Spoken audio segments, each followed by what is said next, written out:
Good evening. Welcome to the Lake Bluff School District 65 Board of Education Committee, the whole meeting for February 10th, 2015. Mr. Secretary, could you please take a roll call? I will. Mark Berry. Present. Leon Charlotte. Present. Julie Gottschall. Not here. Richard Haig, present. Christine Letchinger. Not here. John Rosen. Present. Susan Ryder. Not here. Okay. All right, so we've got 4. We have a quorum. We can proceed. We now open the floor up for public comment. If anybody would like to address the board, please do so now. If not, we'll move on. And move on to item 4, the addition of discussion items. We offer the opportunity for board members to suggest an agenda item for the future. We have a couple on the list now already. One is to talk about an ongoing enrollment analysis, and another is the 4th and 5th grade multi-age classrooms, which will both be part of an upcoming agenda. Actually, the 4th, 5th grade multi-age report, Margaret's going to talk to us briefly on tonight. Great. Ready for it now? Does anybody else have an agenda item they want to put on this list for the future? If not, do we move to item 4?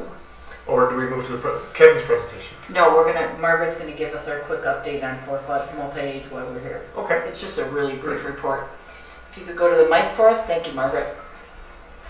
Good evening, everyone. This is just an update on the multi-age classrooms. As I came into the position, it was something that Dr. Sophie and I talked about a little bit, about just a plan moving forward this year and next year to kind of gather some information on the multi-age program and just continue to look at that program, which we're doing with the teaching staff of the multi-age group.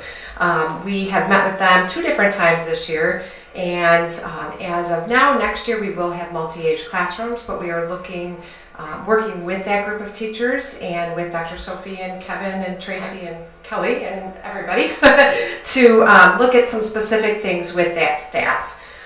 First, we want to look and make sure that the program in multi-age and in the traditional 4th and 5th grade classrooms are really very similar curriculum-based programs, and that's exactly what they are. They all are using the same materials that align with Common Core state standards, and so we are really going to be sure that we're communicating that out to parents, because we want to be sure that everybody knows that all students are getting really the same curriculum and instruction at either the traditional or multi-age classroom. Another thing that we're looking at is just scheduling. That's one of the things that we have found really impacts our schedule at Lake Bluff Elementary School. The multi-age is really another grade level, so it adds that 8th grade level to our classes at Lake Bluff Elementary. So when we are going to schedule things, any fine arts, anything regarding special education services, ELL services, or enrichment services, we're really trying to do that at almost 8 grade levels, including kindergarten on up. So we are continuing to have conversations about that. Some of the impacts of multi-age are that students have their special education teachers service either 4th or 5th, so when they service a multi-age classroom, their schedule gets really kind of disjointed, and they struggle to meet the needs of all their students right in the classrooms the way we like for them to. We're also continuing next year to have the multi-age students split at lunch and recess with their grade levels. So whereas in past times, multi-age had their own lunch and recess time, currently and for next year, 4th grade kiddos will go with the 4th grade students and 5th with the 5th grade. And what we feel like that will do is kind of just help create those relationships across in the school. Another thing we're looking at is communication. We're working with the teachers. We have one representative from the teachers to, first of all, work with Tracy on scheduling, and another to work on communication with me. We're going to be revising our letter that goes out to parents of ingoing 4th graders so that they understand what their options are for next year. And then we're also going to put together a brief paragraph with bullet points to put in our newsletter coming up so that all of the parents at Lake Bluff Elementary School understand the multi-age program.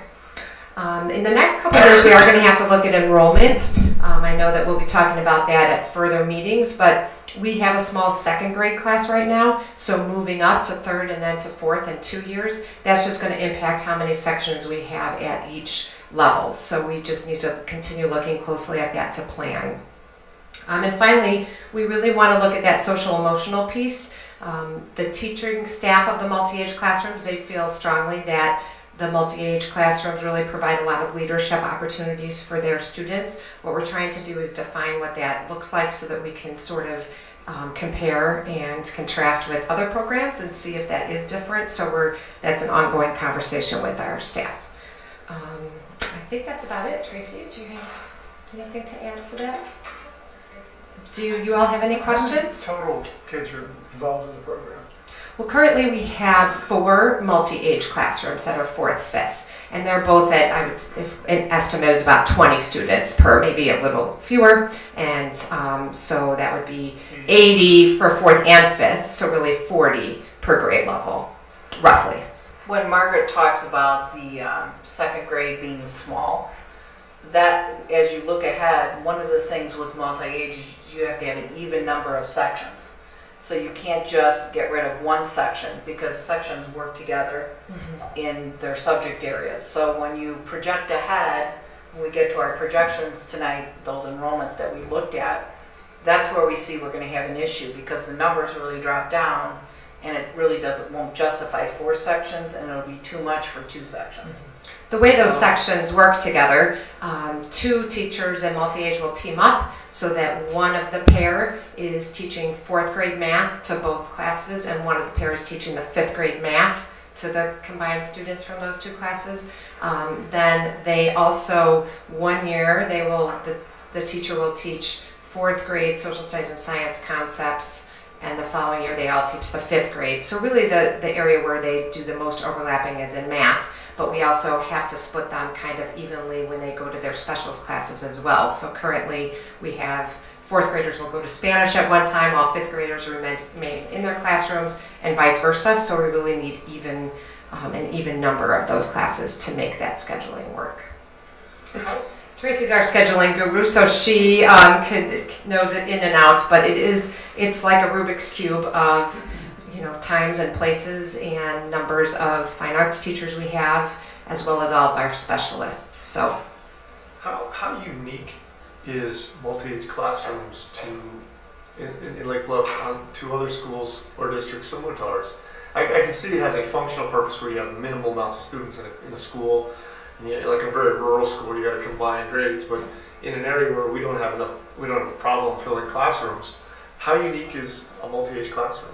I'd be happy to gather that information for you so that I have more specific details, and I think if we, in a formal report, certainly I want to include that. I think just knowing the area schools the way I do, I would say fewer have multi-age than I would agree. Yeah, fewer have multi-age than not, Yeah. And that's just from what I know from, Lake Forest and Libertyville, Green Oaks, Lincolnshire, the districts that I'm familiar with.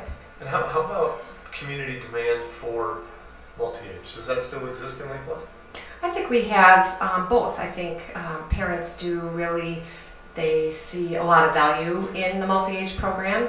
I think we are really communicating that the curriculum is very consistent in multi-age and in the traditional classrooms, and I think that's a little shift from what it had been in years past. So I think this year we really had happy parents in traditional and multi-age. There was a lottery where a few people that would have preferred to be in multi-age were in a traditional classroom, and they have been very happy with their experience this year. So I think the main thing is to really communicate out to the families that the curriculum is really exactly the same. A few years ago, that might not have been the case. I think it was looked at as being a little more of a challenging curriculum, and that just is not the case anymore. It's really consistent. It seems like from a scheduling perspective, it's harder to work with having multi-age than not. I really hope that what we are looking at, though, is do the numbers work? Do you end up with the right size classes doing it that way? And how are kids doing in those classrooms as compared with kids that are in traditional? Is there any reason to go through the extra, effort that you do? They're doing, right now, when you look at the data, they're looking about the same. About the same. But I think we acknowledge the fact that it has created somewhat of a scheduling, I'm going to say issue. Mhm. Nightmare probably wouldn't be a good word. Yeah. And I think it's something that Margaret, when she meets with the team, now they're going to have a representative just see how much it truly impacts the schedule.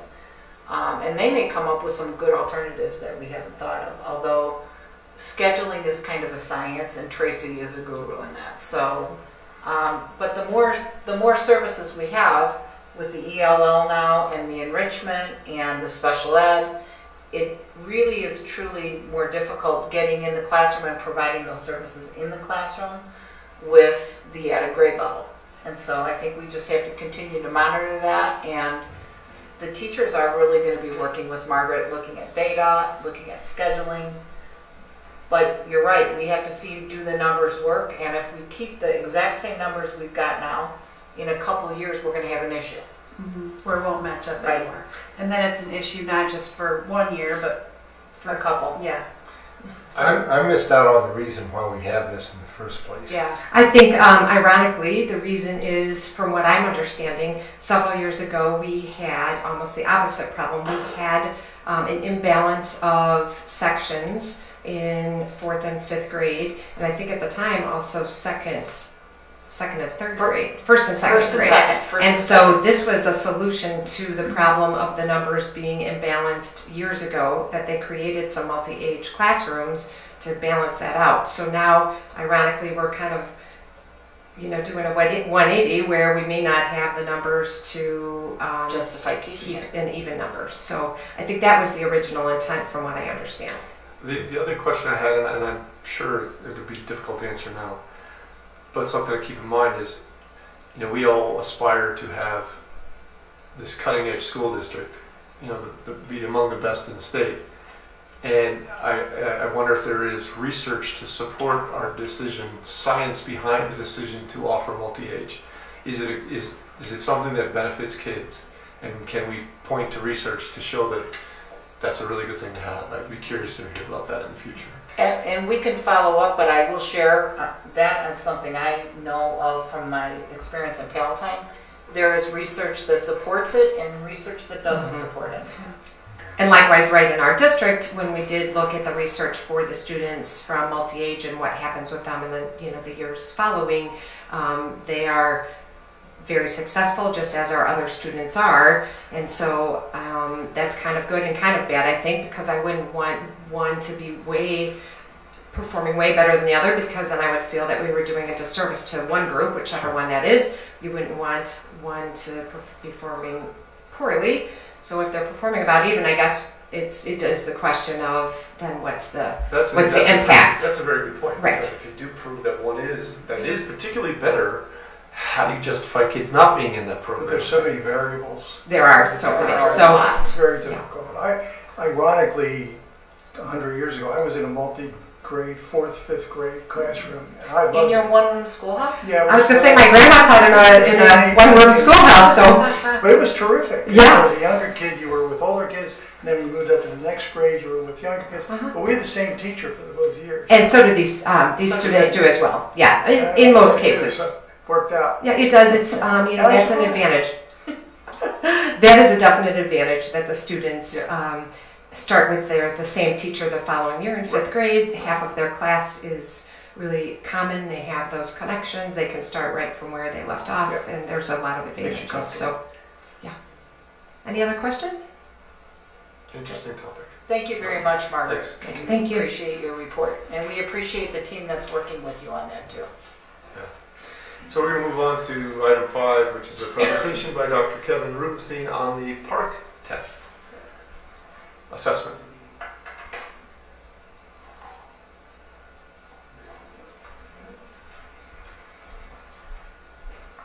Everybody's favorite topic in the district right now. It's really great. Just some learning objectives for us this evening. I want to give you all a brief overview about the upcoming PARC assessment and what that looks like, help you to understand a few key features, and then give you a basic understanding of some of the underlying principles. You may have heard me say before that it's a different test altogether. It really is a different test. It was built from the ground up. It is different than MAP in the features that it allows our students to have, and it was really built, in my opinion, and in the opinion of the PARC Consortium, it was really built with students in mind, which is very exciting. So PARC Consortium PARC is an acronym that stands for Partnership for Assessment of Readiness for Colleges and Careers. It's one of two assessment consortiums that formed in the last several years. The other one is this Smarter Balanced Assessment Consortium, and Illinois is a governing board member of the 12-state consortium. Interestingly, it started out much larger. There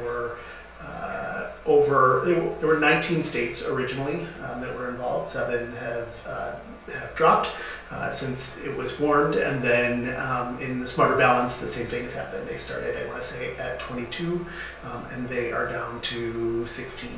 So lots of people going at it on their own. So just some facts, because you'll hear a lot over the coming weeks as the PARC assessment really comes into full play about fact and fiction, and there will be a lot of people who are saying, why does Illinois even require the PARC assessment? Why do we even have to give these in our schools? The fact of the matter is we're required to administer assessments in reading and math to all students in grades 3 through 8, according to the current version of the No Child Left Behind Act, also known as the Elementary and Secondary Education Act. Parents are not able to opt out of the assessments for their children. We're required to attempt to assess every student who's eligible to take the assessment. And the PARC and Smarter Balance Assessment Consortium are separate and apart from the federal government. And while that might be sort of a point of joking for some people, there is a very organized group of people who really believe that PARC and Smarter Balance are an extension of the federal government, and that's not at all true. So 2 tests, a whole new vernacular. So the first test that our students are going to be taking is coming up next month. It's called the Performance-Based Assessment. The testing window is March 9th through the 27th, and Lake Bluff is actually going to be taking it in a shorter period of time. And the performance-based assessment is all of those assessments that cannot be graded by a computer. So it's going to be the extended response portion for reading and language arts. It's going to be the math portion that is not able to be it's going to be the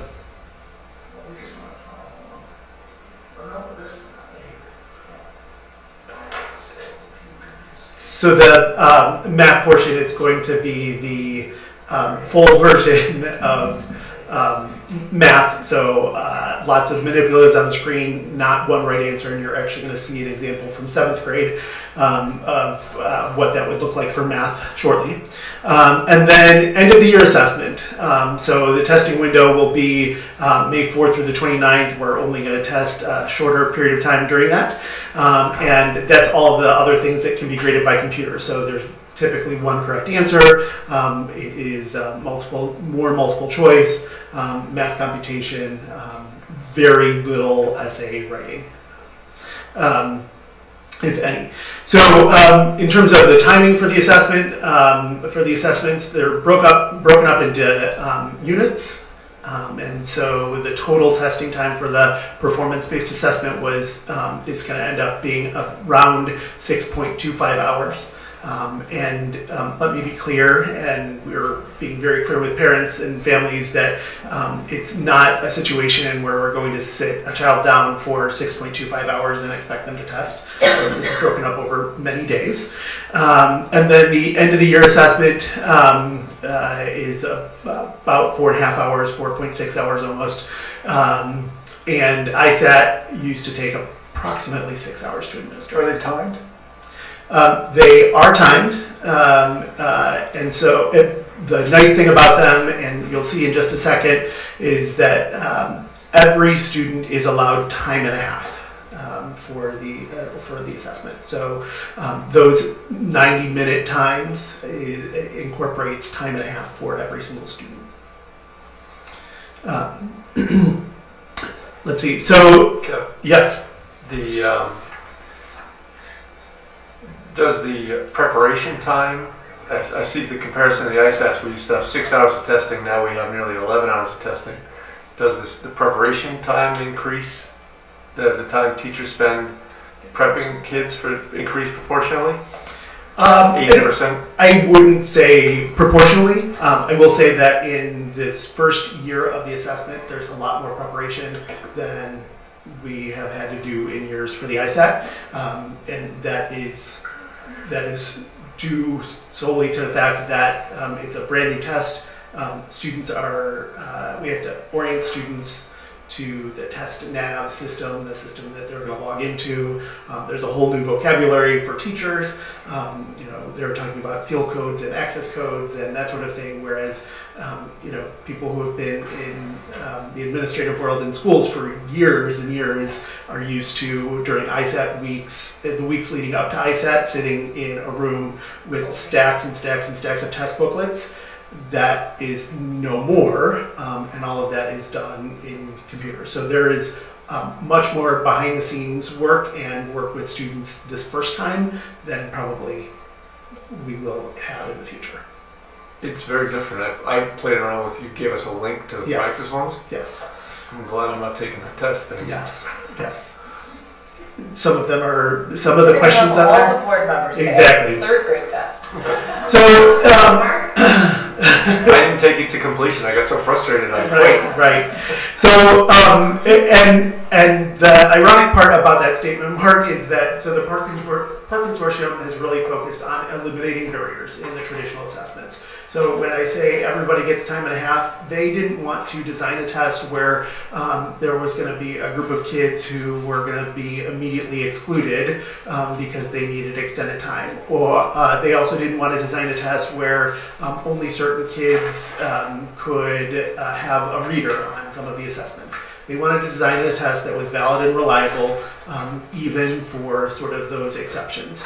So they really started using these universal design principles. So starting point, obviously, is to expect all kids to do well, which may not seem like such a novel concept, but when we're talking about assessments and the way that our assessments have been designed in the past with ISAT, all of our kids were not expected to do well. The fact of the matter is that we provided accommodations and other features for kids who we didn't expect to do well, and that was a point. How do you define well? Expect all kids to be able to work through the test, to be able to do it in a reasonable amount of time, to interact with the test. And score-wise? To finish it. Yes, exactly. Yeah. And score-wise? No, there's no measure for score yet. Okay. However, I do feel that our students are well prepared for this Absolutely. test. Yep. So universal design, though, really began in architecture years ago with ramps and curb cuts and braille elevator buttons and those sorts of things. So the ramps may have been put into place for a person who uses a wheelchair, but they are also helpful for anybody. Anybody can use that ramp. And so the universal design features are built right into the assessment. So when I say that this test is different, there are features that are available for all students. And so, for example, every student has the ability to have their math test read to them. They can use highlight tools on any portion of the assessment. So when they're reading and that sort of thing, any student can flag an item and come back to it, which is sort of a nice piece there.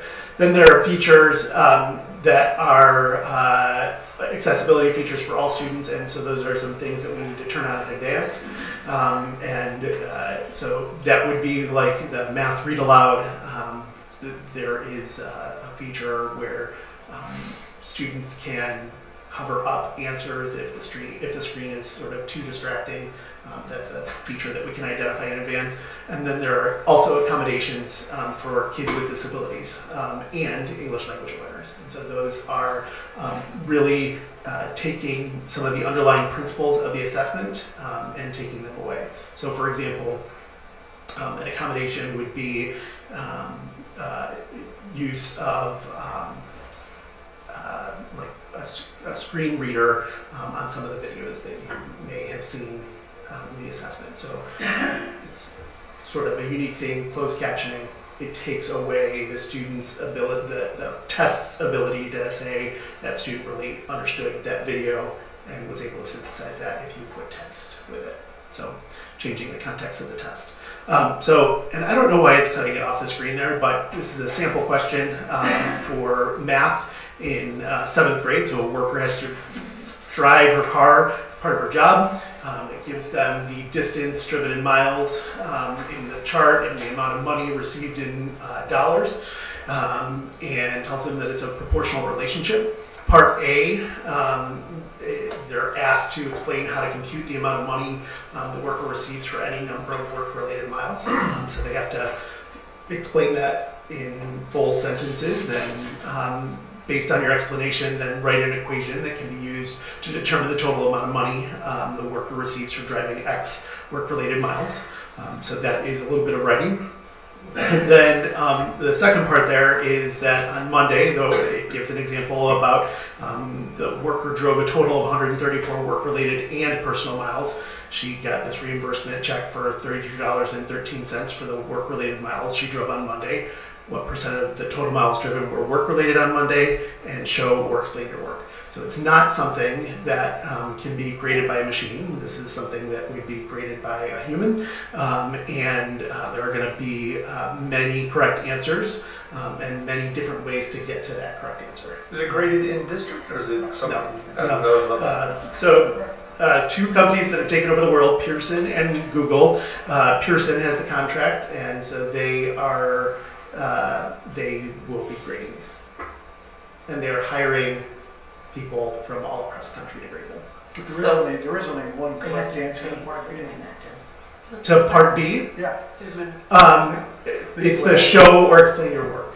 There's going to be lots of different ways. But there's only one correct answer. Correct. Only one correct answer, but students could talk about the percentages and how they would go at the percentages, and maybe they are getting at the percentage of personal miles in their equation versus work-related miles. There's a lot of different things that they can sort of talk about, and there is more than one way to go about that. So we are preparing, we've done some park training with all of our staff in November and January. We are sending weekly email communications to staff, if not today. Some of the staff got 3 emails from me about park, and monthly network meetings with technology team. So we've been meeting once a month with just our tech team to talk about some of the infrastructure pieces, and really trying to expect the unexpected, but know that there are going to be things that we just are not able to prepare for, that we can't prepare for, some power outage more than we would anything else. So just knowing that there are going to be some challenges that come along with this, I've asked the staff to be very, very patient, because the state is getting better now about communicating much of this information, but a lot of times it gets lost in other pieces of communication that they send to us. So, any questions? I also, Kevin, want to mention that Kevin is going to be doing a parent information night on Monday, February 23rd, 6:30 at Lake Bluff Middle School. Dr. And Sophie. I will be in attendance, but Kevin will be running the sessions. And we will be publicizing that for parents. Kevin has put in an inordinate amount of time working with staff and figuring this all out. And when you start hearing all the different things that impact different kids and the amount of responsibility that all the test administrators have, it truly blows my mind. And it really is almost like an independent test for each child. And So- for the first year, that is, I won't say overwhelming, but it's a lot. After this year, then I think that it will be smooth sailing. Have we decided if we're dropping some other testing to make way for this? We will be able to better have the ability to do that and know which tests we could drop after we get the results back. Because we, right now, don't know sort of what exactly we're going to get back from Park. You don't know what And data we're you're not looking at. gonna, Exactly. we're not gonna get it back till the fall. At this point, for the first year, we will not get it back in the fall, until the fall. Once Park gets underway, what they have told us is that we'll get our results in June. So again, we knew what we got with ISAT. We knew all of the sub-scores and how it was weighted and what that looked like and that sort of thing. But with Park, it being new, I mean, Kelly asked a question this weekend from one of the teachers. They said, is it better for the students to go in and do the multiple choice first and then fill in the essays afterwards? Well, and so then I start looking for that. I start looking for the weighted items and what all that is. Well, each sort of claim that they are making about the Park assessment is tied to more than just a multiple choice question or an essay. So the whole score is based on their ability to work through the whole thing. So we just don't have enough information right now to say we're going to be able to eliminate the winter version of MAP or the spring version of MAP or what have you until we get those assessments back. So we are going to plan on doing all the same testing we do now through next school year too, probably. Until we see what we get. Until we get I would not venture that we would be doing the same testing next school year, the same sort of testing No. schedule next year. I would, I really believe that once we get the Park assessment results back in the fall, that we'll be able to sit back as an administrative team, work with the teachers, and come to a common understanding about what we drop really something. do and do not need. For the second half of the year. Exactly. The first half of the year is gonna remain the same. I'm sorry. Well, the other thing that concerns me with this test is the change to people not being able to opt out in any way. Because I've had some different parents talk to me about concerns that they have about their kids, the anxiety that it causes them, or other issues that come up. And in the past, I think families could say, okay, just, you don't have to, or you won't need to do it if you don't, whatever their situation is. Right. Now they can't do that. So if somebody keeps their child home from school that day, you just give it to them the next day. Correct. There's That's- just no way around it. That's the guidance from. We're responsible for makeups. And it's a 30-day testing window. I mean, so we are supposed to at every attempt to test children. Wow. We Just saw, keep doing it every time they come to school until you get it. Now, what I will say is that that we can offer the assessment. If a child refuses, there's nothing that we can do about that. And you all saw the guidance from our state superintendent. very serious letter, so. It is, because it impacts all of the funding. Which has already been impacted by Chicago. And that's been, I was gonna say, it's been on the front page of the Trib for several days. Yeah. So essentially now, you set a new standard with respect to, let's say, scores, math scores, Yes. which don't correlate necessarily with what we've done in the past, and won't be comparable unless other school systems are doing exactly the same thing. We can't compare our results with other schools. In the state, we can. In the state we can, right, but outside the state we can't. We will be able to compare ourselves to the 12 other consortium states. Right. At this point, I think the statistic last week was that 43% of the students in the country will be taking a common exam, so either Park or Smarter Balanced, which is up from 0% of this. I mean, it used to be 50 states and there were 50 separate exams. Any other questions? I don't think so. Right. Thanks, Kev, appreciate it. Leanne, We sure. have a lot of I see. Well, I don't expect anybody to have this answer right now, but one thing I'm curious about is the cost of this as compared with doing an ISAT or something. It sounds to me like maybe it's more expensive for the district to administer. We actually don't pay a direct cost for the assessment We at all, don't, okay. because it is a state required assessment.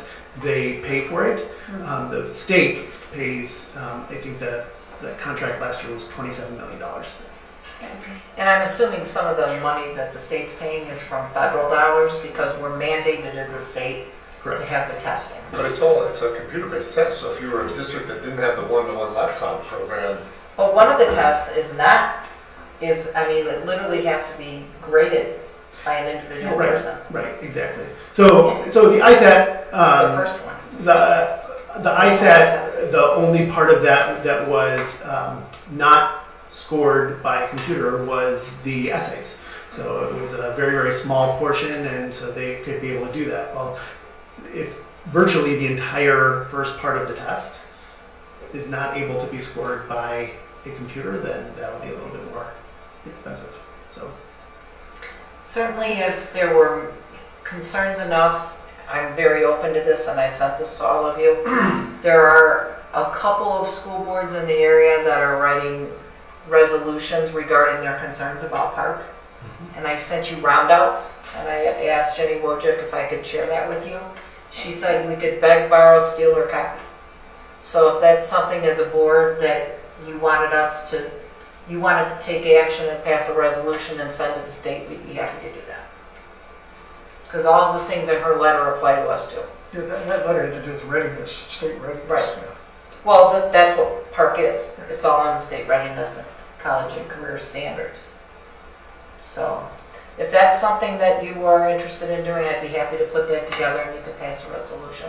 I'd be interested to hear what your and your administrator's opinion, if you could create an opinion statement for us as a board, because we're not qualified to, we have our opinions as parents and as citizens and as the guy in the street, but as educators and administrators with a lot of years in this business, I'd like to hear you get your thoughts together and say what you really think about it.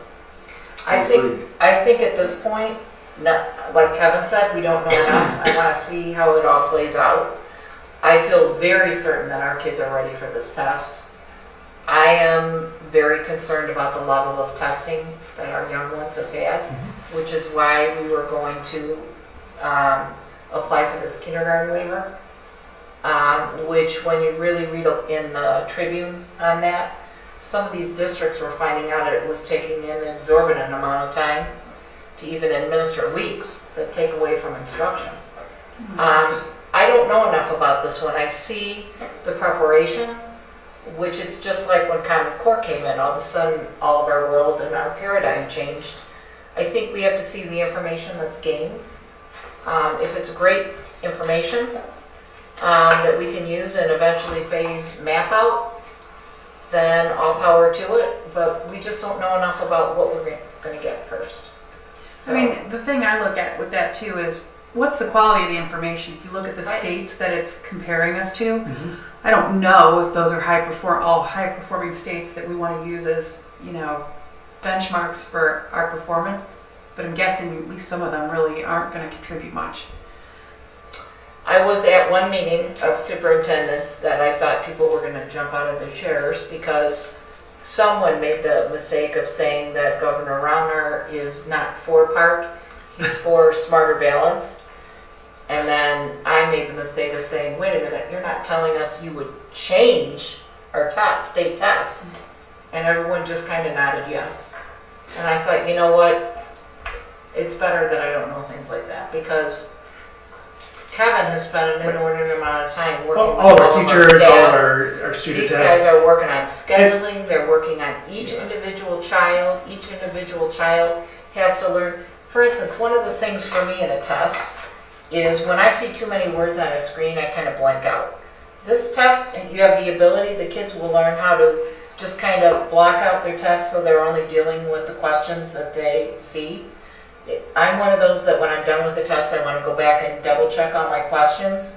You can flag those questions down and it will only pop back on the screen on the questions you weren't sure on answering. it has so many great features. Right. But I think all of us are just leery of the time. Pretty much by this point last year, the state had already published the testing dates, the testing windows. And I went on ISB's website to look for the 2016 dates as we were looking at our calendar, and they have not published them yet. That is, it sort of speaks to, I think, the uncertainty at the state level that lots of districts are experiencing. So all of the Illinois State Board, I think, is just a little bit tenuous right now. So hopefully parents can take away from this that while they have their apprehensions and concerns about all this testing, administrators and teachers are feeling much the same feelings. I think. We are feeling much the same feeling, but we know that our systems are ready, our students will be ready, the teachers are ready to go. We're going to be able to give this test and be successful. We do what we have to do. And I would tell you tonight, which will come up in the next session, all of our administrators are here tonight because there are several conflicts with next week's meeting, plus there's things on the agenda tonight that they can talk about. I'm looking, I don't see any bashful ones out there. So after we get our data back, you will get our honest opinions. Good. That's. I think we can all agree to that. Thank you. Thank you. Thank you, Kevin. Very good. Okay, discussion item 6A, policy 7:180, preventing bullying, intimidation, and harassment. So, the policy that you have in front of you, just like everything else with the state board, is now changing again. We received a letter from the IASB, your Illinois Association of School Boards, saying that the policy that they had put in press, and mind you, that's the policy that Terry addressed with you, Terry Hodges, when she came in December, now needs to contain a couple different examples. So I called Terry Hodges when we got this letter on February 4th and said, does this apply to us and what does this mean? And she said, there's a couple more things we're going to need to add to our policy, but she feels very strongly that our policy is a good policy and represents what the school board really wanted to try to do. We do have administrators here tonight, and I did have them specifically look at the second half of the policy on all the things we'll do. The majority of them are all things we do anyway. So, and I'm sure you looked at them. Were there any concerns from the administrators? That was one thing we had to share. Nope. So what we've got here is what Terry Hodges worked on with all of you, with some tweaks from me working with Terry on New Year's Day. We actually worked on this policy. And we feel very comfortable with it at this point until we have to bring it back for changes after Terry Hodges interprets this new letter from IASB. So I'd like to bring this for first read at next week's meeting. Okay. Anybody have any questions or comments about that? No. All right. Discussion item B, policy 7:325, student fundraising activities. I'm going to start out on this one. Leanne brought some concerns to me, which I was in agreement on. And so I pulled the student fundraising activity policy, and in that it referenced another policy, which is why I attached the 8.90. And I'm going to let her share any concerns. And then we are going to be convening a committee with lots of different stakeholders on it to talk a little bit about fundraising and what are we asking for and how many people are asking in the same month. Because I think it's gotten very overwhelming for parents, the asks. So I'll turn it over to you to share some of your concerns with that. Just, basically what you said. I've had some complaints or concerns raised from different parents about the number of requests they get for different kinds of contributions. Primarily they're in kind, sometimes cash. How many of those are we doing? How do we decide what we're doing? Who's generating those kinds of requests? I know in the policy it actually says that only student groups can generate those, but we actually have situations where it's not coming from student groups. So, we probably just need to tighten it up a little bit. I've had a concern. I think it probably is not appropriate for us to have groups soliciting cash for benefactors other than the schools. I think most not-for-profit organizations do that. If we want to do it on some limited basis, that's agreed to, fine. I just think that we need to have it in policy somewhere. Any other comments from anybody? Any concerns? So I will bring back kind of an update on this in a couple months when I've met with the team of teachers and stakeholders. Stakeholders being parents and community. Well, the stakeholders on this would be teachers, administrators, PTO, foundation, or our alliance, and I had one other group on there. I have to look to see what it is. I guess I'm wondering how the teachers or the staff are stakeholders in fundraising to our community. Well, I know Jump Rope for Heart is something that they do fundraising for, which And that's one of the ones that makes people crazy. and that's one that's usually done. I mean, most schools in the state are doing that to some degree. And there was another one. I know teachers. We did get a request from Lake County Cares, and I think they were working with a teacher or a teacher group for that one. So teachers are on there, and they do raise money for different things. Maybe it wouldn't be appropriate, but we've got to see what we've been asking. It's like everything else. We're trying to reinvent the history, find out what we've done, why we've done it, when we've done it. And then I don't think everybody that I've talked to has said, hey, I'd be happy to scale back as long as we're not asking for 5 different things in 1 month, because it doesn't help the organization either. So, Well, and I think it's looking at the educational purpose of it too. right. Because asking kids to bring canned goods for a food drive is something that they can learn from and benefit from participating in. Telling them that they're going to get plastic stuff if they bring money for a charity not related to the school, probably loses some. You mean like a prize? Yeah. That's the Jump Rope for Heart. So they at the school will tell kids, if you raise money, if you bring money in for the Heart Association, then you'll get plastic ducks and keychains and stuff like that. And so they're pitching this to kids, and kids get excited about it, and it puts families in an awkward position then, having to deal with their children who would like to take and give money to some charity where family may or may not have an interest or ability to do that. Can I ask a question of your staff? Sure. Curious how much fundraising and these types of issues get in the way of your day sometimes. Is it something that takes up a disproportionate amount of time? Takes away from student learning or your ability to do your job?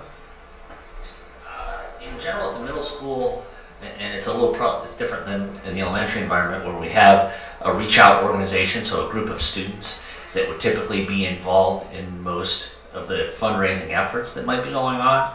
And there's also a staff member who then is coordinating those efforts. So generally speaking, no.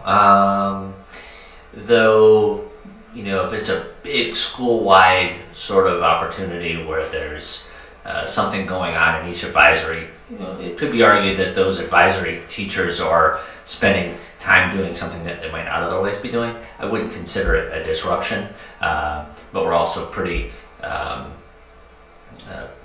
particular about what we're doing, and certainly are having more and more conversations about it at the administrative team level to decide, hey, is this something that's in line with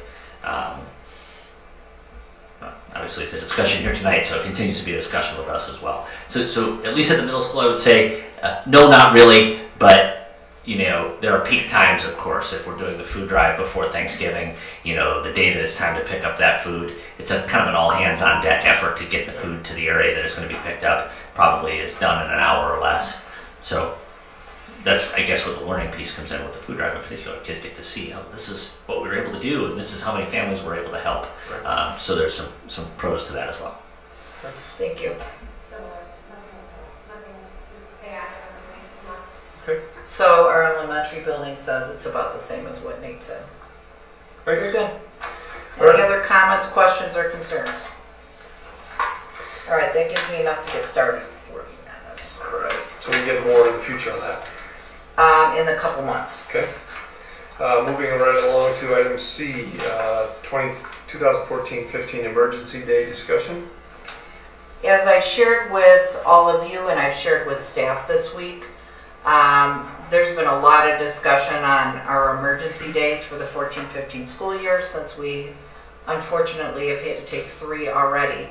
And I listened and I asked a lot of questions and I really feel like I got good feedback on all things, which I needed to have.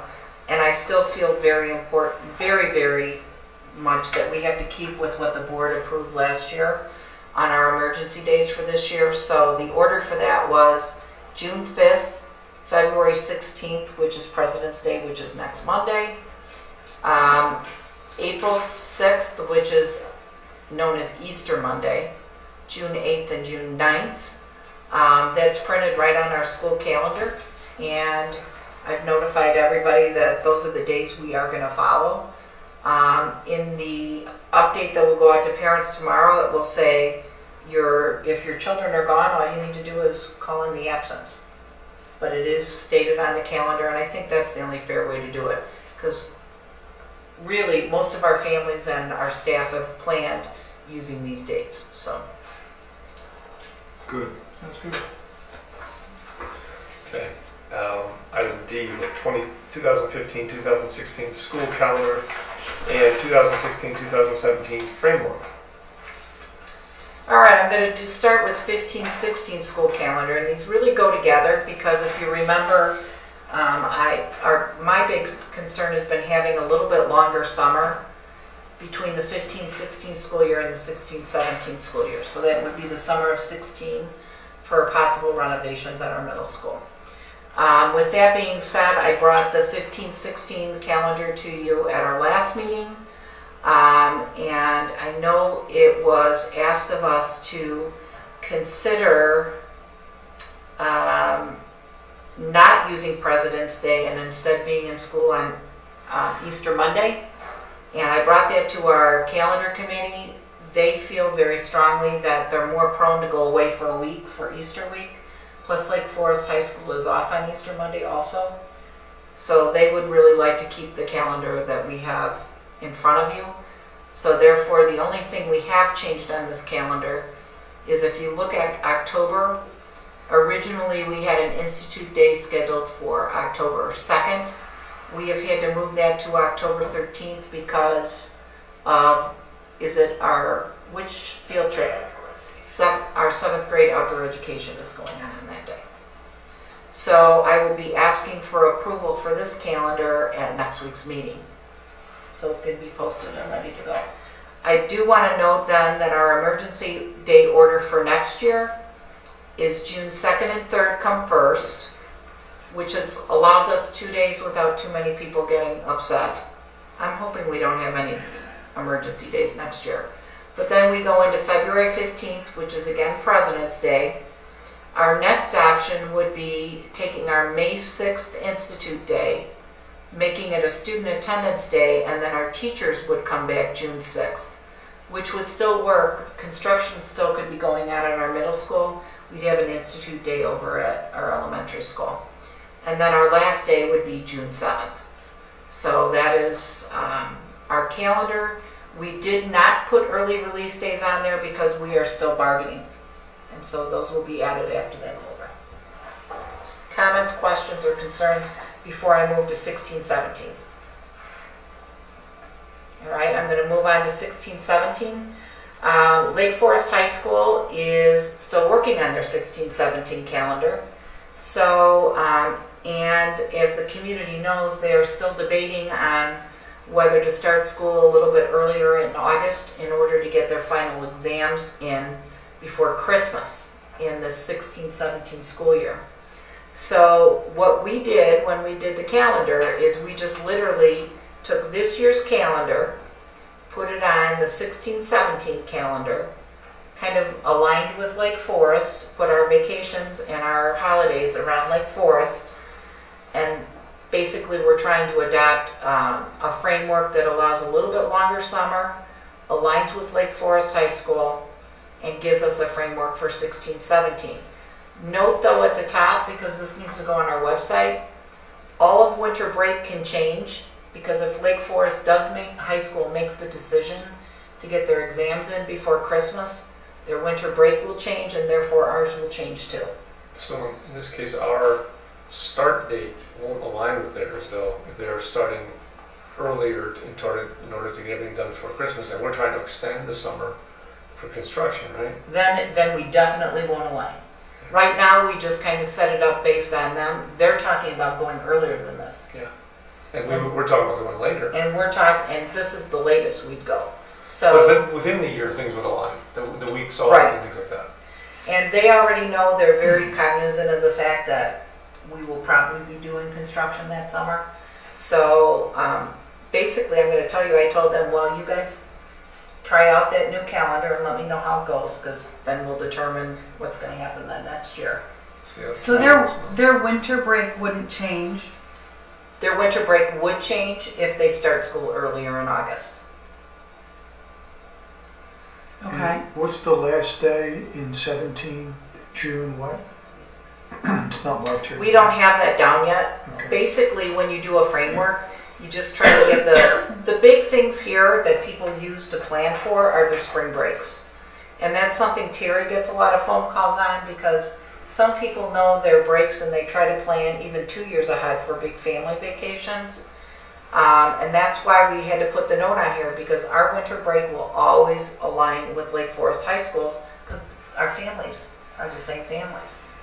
So, and theirs has not been approved, and I know we may wind up having to change this calendar. However, with that being said, if they go earlier, we're not going earlier in that year. So I would say there's still a lot of things that are questionable on this calendar, but it's our framework, and we really have to wait for them, see what they're gonna do. And I'm imagining that will involve some community engagement and questions before they do that. Questions on that one? Anybody? All right, moving right along. The next Item one, E, the 2015-2016 Parent-Student Handbook. this is the first year, and we've added it, actually it was on the board planning calendar as a recommendation from the Illinois Association of School Boards and from our attorneys, that the Parent-Student Handbook is approved every year. When you look at the Parent-Student Handbook, and it's been reviewed, it actually was totally revamped last year by Hodges and Louisi. This year they just made some changes. There are a lot of specific policies in here, so when policies change, the handbook has to change. But this has been totally reviewed by our law firm. Things have been added to align with school code, and I will be bringing this for your approval at next week's meeting. Anybody have any questions or comments about that handbook? Questions? Do we still print out a hard copy for families, or do we just do. do it digitally? Or? It's really lined up through our online registration, but if families ask for paper copies, we can do that. Okay. Any other comments, questions, or concerns? Okay, moving on. Item F, impact fee letter. All right, as you remember, a couple meetings ago, James Levy from Hodges Louisi came, and Drew Irvin came, and we talked a little bit about impact fees. And in discussions with Drew and in discussions with our attorney who has spoken to the village attorney, it is important that we really put in a letter saying that while our buildings have capacity for 52 kids, which is what they're estimating Stone Bridge will bring, with the small and desired class sizes that this community really wants, it would mean, depending on when the kids come in and how distributed they were, we might have to add a classroom or two. So there is a brick and mortar type impact probably at the elementary school versus the middle school. So what's happened with this memo is that James Levy sat down and spent some time with me, and he put together a draft. I ran the draft by Mark, because Mark has spent some time on here too. And what you have in front of you is kind of a combination of all three of those things going. It is my desire, which we're gonna have to fix the date thing on here. For some reason, the date didn't line up on my memo. But it would be my desire to get this cleaned up from whatever we do tonight, and I get this to Drew tomorrow. Because as you know, and as he shared with us, they're really working on finalizing everything between now and spring break. So this needs to get to him as soon as possible. Any concerns, questions, comments, things that need to be eliminated, etc.? I got a couple Just thoughts. one question. What real impact does this board have on influencing the impact fees? What impact do we have? Yeah, I mean, what authority do we have to, like, with the exception of making them aware of our needs and our requirements? I'm going to give you the legal answer. The legal authority is we don't have anything. The village can do whatever they want. That's the legal authority.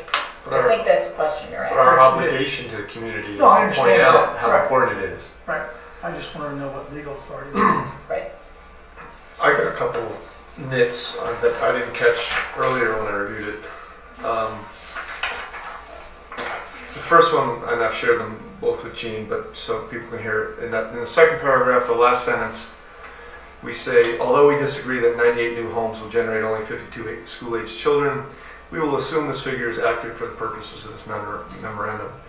I'd be careful of saying that we're assuming that without some kind of facts or logic to back it up. Right now it's an opinion that we disagree with their statement of 52 children. It could very well be higher, but we need to give some kind of argument that it might be higher. We talked about a couple of ways to maybe try to dig into that, but I don't know the answer to that. And if we can't support it, I think we need to either strike that sentence or change the way we've worded that. I think we need to take it out. Because this is time sensitive. We need to get this to the village. And I think we should just take it out. It really doesn't add much to that paragraph anyway. Okay. My other point, and I think it's more concrete, is, and this has come a long way from the first draft, we are trying to make sure that this data supports our case. And if you look at the table, and then the paragraph immediately underneath the table, that very first sentence, I would like to see it reworded to say something like what I'm going to propose. It doesn't have to be that, but right now I don't think it makes our case as well as it could. And I would suggest we reword that first sentence of the paragraph immediately following the table to read, as you can see, we are estimating that 2 categories are currently within the maximum range for the upcoming school year, as opposed to what's there. And then I would print out a copy of this that highlights the 2 ranges that are this one and this one. The first one, kindergarten to 2nd grade, and 6th grade to 8th grade. If you look at the current year ratio, we've hit the maximum ratio. And I want to draw attention to that.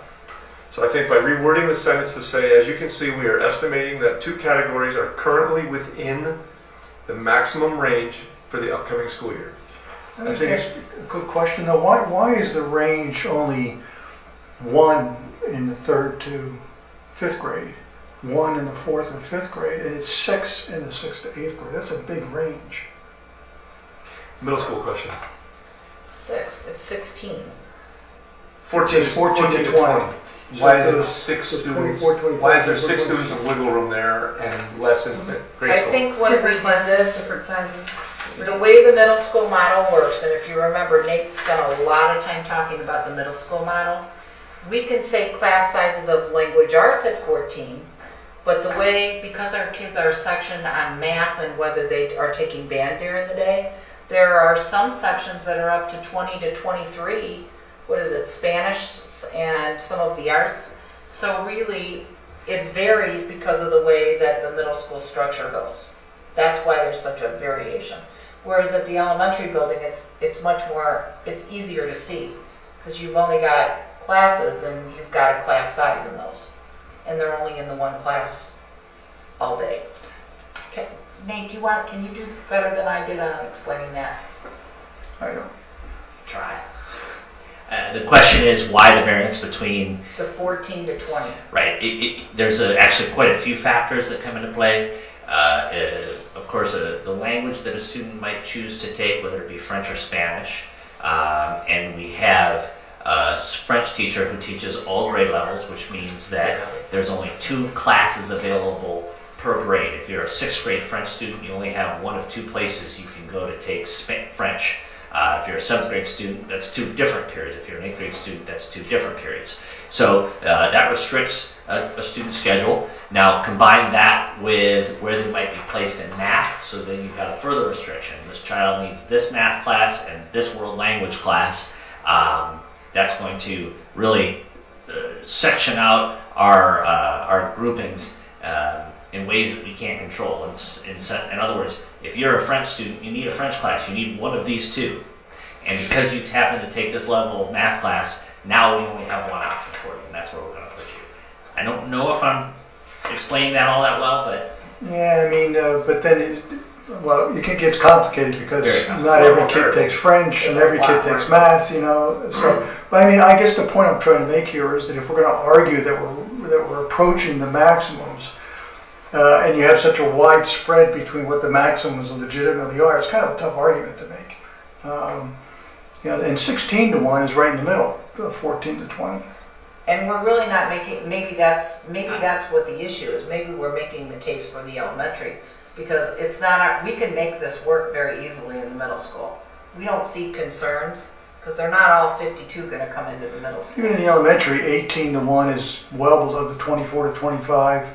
23 is just below the 24, and 19. I mean, so they're not. But they're in the range. They've crossed the line. The board has had conversations historically that the town and parents have embraced.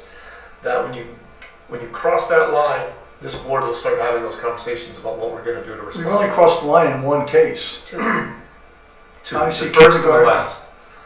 The 6th to 8th grade one, we've crossed the line at 15. There's 2 of them. And Oh, the first- 6th, yeah, okay. So it's the rate that, and that's what I was struggling with trying to make to word this such that exact point is made, that we're dealing with a range of But you're also dealing with an unknown, 52 students. It could be 108 students if 2 kids per household. Right. and it could be 52 students in one grade, all come in one grade. So you can, They could come in at 1 grade, Right. or you could have a number of students that have particular special needs.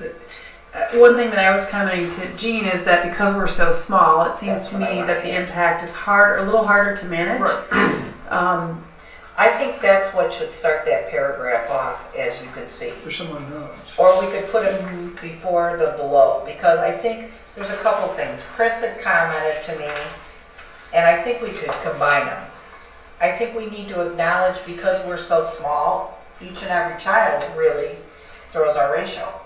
Right. I think the second part, which she put in there, she thought that the memo should acknowledge the fact that all 52 students will not be coming at the same time.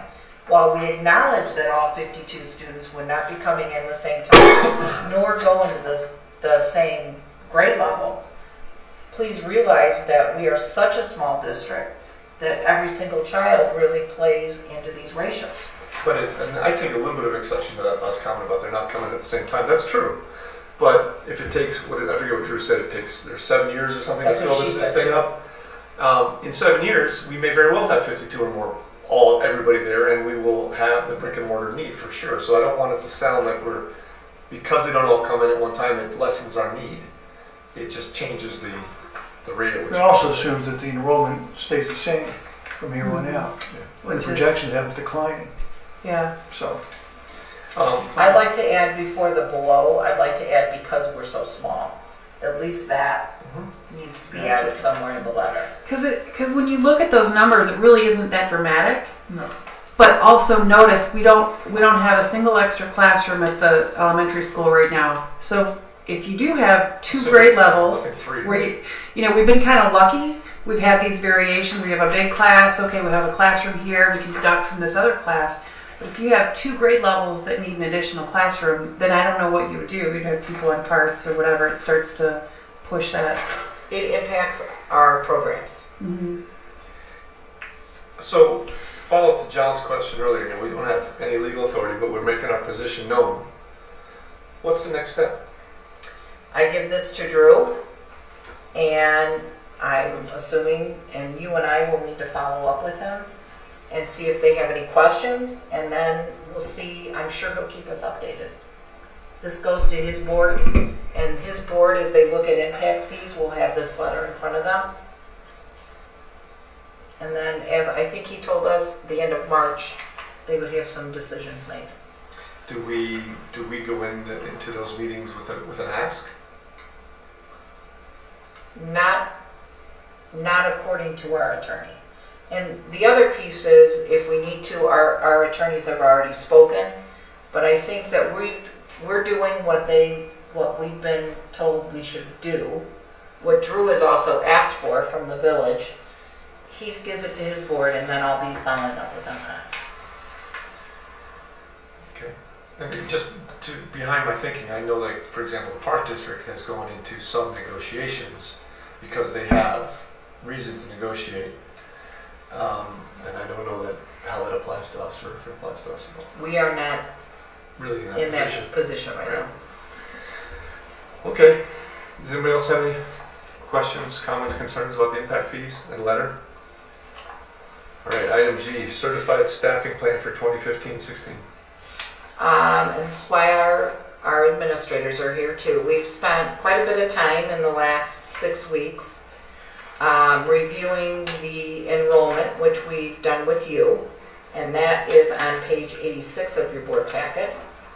And we've all acknowledged that we felt really strongly that our net change in sections was at 0 for this particular piece. The next step with staffing is to take a look at the chart that you have, which is on page 85 of your board packets. And it lists all of our teachers broken out into a little bit more categories. And so we've already acknowledged that we want to, our FTE for classroom teachers should remain the same. That is our recommendation for LBES and LBMS. But when you look at all the specialists, we're recommending that we cut our math coach position over at the elementary school. That position was really a 1-year position anyway to help our elementary teachers with the second edition of Bridges Math. So we propose we eliminate that position. And then we also have, typically the business director of business position is a licensed position, but our former business person, her position will be cut next year, so we're really down 2 FTE for next year. So when you take a look at the memo from Jay, we recommend a total licensed staff of 97 FTE for the 15-16 school year. It's a reduction of 2.0 FTE from 99 in 14-15. This does not impact the number of teaching positions. We already said the 2 positions are math coach and our director emeritus. The administration then, we do want to point out to you that we're continuing to monitor the 3rd grade class because that was the one that was a little bit close. We have been alerted though that there's a couple kids from that class that are moving out. So we just continue to look at the numbers, and we'll be bringing the numbers to you in both July and August at the board meetings, and we'll continue to monitor. And this is the recommendation I will be bringing to you next week for approval. After we approve the certified staffing, then we start right away on non-certified for next year. Questions, comments, or concerns? The only comment is that this is based on expectation, if I'm reading this right, from the enrollment numbers on that the elementary school is going to drop by 17 students. Is that correct? Am I reading that right? That's That's estimated At this point in time. based only on the 6-day enrollment numbers From this the year. beginning of the school year of this year. Okay. Because that's the last best Mhm. published figure. We had that discussion last time.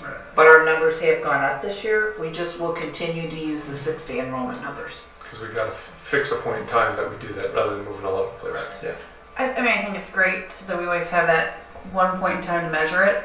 But again, because we're so small, if there was some weird thing that happened that day and we had kids out with a bunch of kids out with the flu, I guess useful to know that. Well, and that's all in the grade notes on your enrollment, so you can actually see the actual numbers in the notes. So as a board, you're updated with all that? We don't, that, just a clarification, you're still, if the kid's out the flu, you're still counting them as being an enrollee. Yeah, it's not enrollment on attendance, yeah. Any other questions, comments, or concerns? All right, moving on. Item H, Horizons, which is the after-school program. This is really our, it's something I feel I need to bring to you. I don't feel strongly, well, I'm not going to say I don't feel strongly. I do feel strongly against bringing this program in, but I want to bring it to you because it's an opportunity. I did include the handouts in your packets. Let me briefly explain what it is. Currently, we host Horizons After School, which is an after-school, and I look at it as kind of an enrichment program. We have classes from cooking to running to enrichment type classes.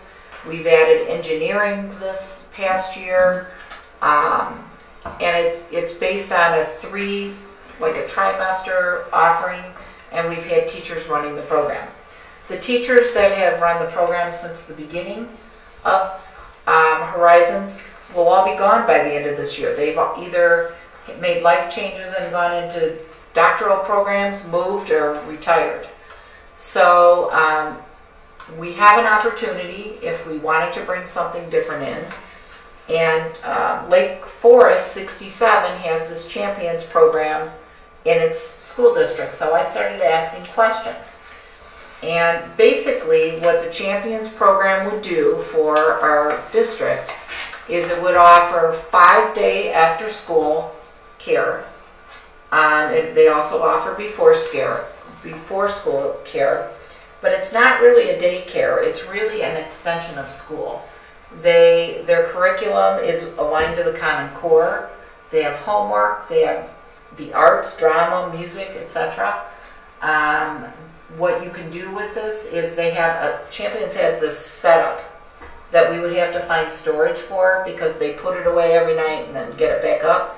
That alone is probably my biggest issue with not bringing the program in because we have no storage. But we would need to have around 25 students to make this even a site that they would use.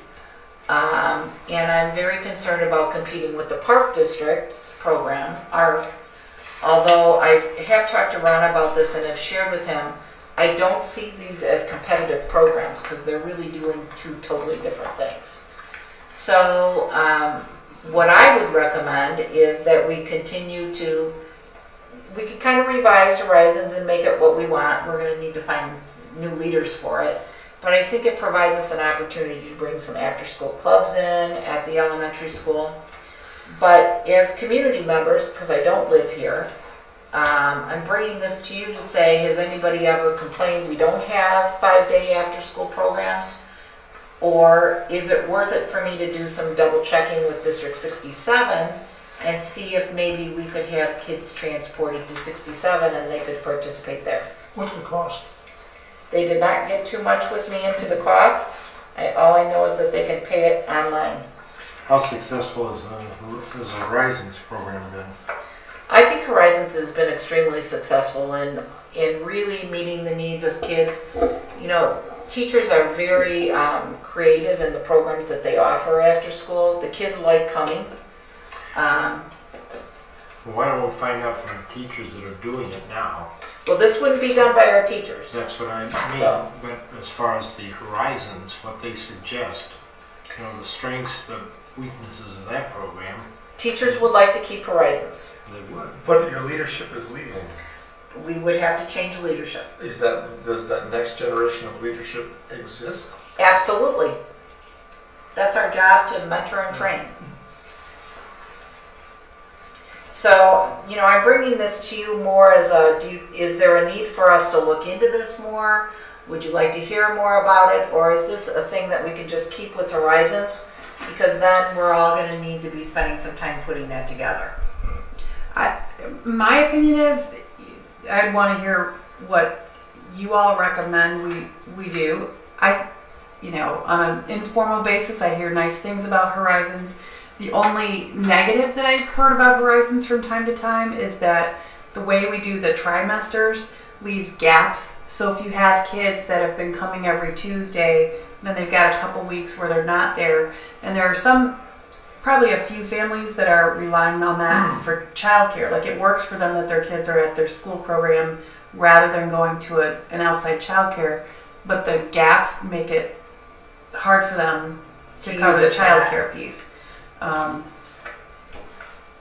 That's How does Horizons dovetail with the Park District program? That's a good question. I don't know the answer to. The students can do Horizons at our school, and then they can go to the Park District if they still require care after that time. Horizons finishes up right around 4 o'clock. There's transportation that takes those students either home, if a parent is home, or there's the bus as well, so drop off at the Park District, because that is open later. So a student it's also an advantage for kiddos who are over at Park District every day, till 5 or 6 o'clock. It kind of breaks up their day a little bit. I'd be interested to know what's the teachers and administrators' preference? Well, I think there are a lot of teachers who are still interested in teaching Horizons classes and kind of count on that as some extra income. I think it's a nice way for students to connect with teachers outside of the classroom. They may have, do running club with, a teacher that they had the year before, or with the wellness teacher. So I think the feeling amongst the staff, I would say, would be that they're still interested in, right now we say, create a class. If we have students who sign up for the class, your class will go. Usually they're pretty popular. So. Do you invite seniors? I'm sorry? Absolutely. Do you have an idea? No, take care of us. Oh. I thought you were going to teach for us. You know what, John? We'll have to put that under careful consideration. Absolutely. I think the difference between You're welcome anytime. between Horizons and this Champions, which I'm not hearing as a need. So, and this is exactly what I predicted, is that Champions is Monday through Friday after school every day. It's like it's a child care situation, whereas our Horizons really isn't. But maybe we could work on it so it was a little bit more consistent, because it is offering great opportunities for kids to spend time with their teachers. There's a running club where they can go running with their teacher after school. There's a lot of unique opportunities, but this also gives us an opportunity to revamp some of the program. So for instance, putting Lego Club in there might work really well in Horizons, and that might meet on every other Tuesday or something like that. So I just wanted to bring it to you because it came across my desk and District 67 has it, but it sounds to me like Horizons we're going to stick with that. We might call it a new name, but I think that we have teachers that have great ideas for programs, and I think it's a wonderful service for children. So that concludes my question on that one. And that concludes our discussion items. Moving on to public comment, item 7. If anybody would like to address the board, please feel free to do so. If nobody would like to do that, we will move on to action item 8, which requests that we have a motion to adjourn at 8:25 p.m. Second. All in favor? Aye. Opposed? We are adjourned. Thank you. Put the Thank you. motion in there. Leanne. Leanne, way to go, Leanne.